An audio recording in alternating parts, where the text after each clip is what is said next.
Assalamualaikum warahmatullahi wabarakatuh. Saya Najwa Fitri Sahira. Saya Cindy. Kami dari Program Studi Sastra Indonesia Stambu 2023 yang akan mewawancarai salah satu mahasiswa dari jurusan Bahasa dan Sastra Indonesia terkait materi kajian kami, yaitu ilmu bahasa dan Ilmu linguistik. baik. Kakaknya dengan siapa? Saya Najwa Nisa dari Prodi Sindu 23. Oke, jadi izin saya bertanya ya kak. Jadi apa sih kesulitan kakak dalam mempelajari bahasa itu? Kalau menurut saya sendiri, kan kalau dalam masyarakat pasti kayak menyepelekan bahasa ketika kita mempelajari bahasa gitu kan.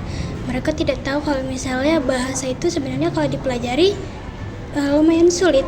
Apalagi kita yang sastra Indonesia ini kan tentu mempelajari bahasa gitu.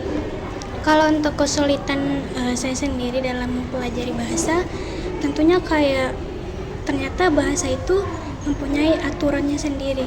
Kayak belajar linguistik itu kan, terus harus menggunakan bahasa yang baku. Apalagi kalau kita dalam menyusun artikel dan sebagainya itu kan pasti harus mempunyai EYD, yaitu harus tetap gitu, harus jelas gitu.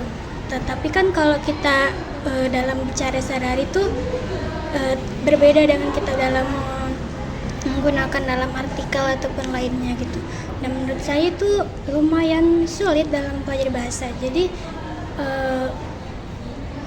ketika cara saya untuk bisa mempelajari bahasa ya pastinya terus belajar dan berlatih gimana menggunakan bahasa yang baik dan benar.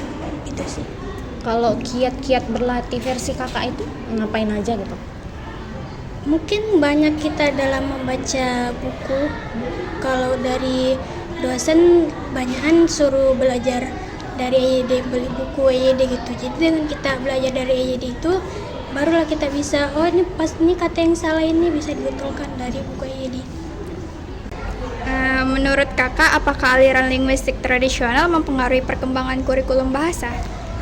Kalau menurut saya pasti ya, karena kan awal dari kita linguistik tentunya aliran linguistik tradisional. Nah, aliran linguistik tradisional ini kan awal dari berbagai macam aturan, yang dimana aliran tradisional kan memfokuskan ataupun menekankan pada sintaksis, morfologi dan lainnya, yang dimana itu merupakan awal mula dari linguistik. Nah, dari aliran linguistik tradisional inilah muncul berbagai macam-macam aliran lainnya, aliran modern lainnya yang sekarang menjadi kurikulum yang menurutnya menjadi efektif gitu, yang bisa memunculkan lebih efektif gitu di dalam kurikulum itu. Tetapi kita tidak bisa melupakan aliran linguistik tradisional sebelumnya yang merupakan pembelajaran awal dari aliran linguistik itu. Jadi kurikulum yang baru tentu pasti menggunakan aliran linguistik tradisional ini sebelumnya. Baik, terima kasih ya kak.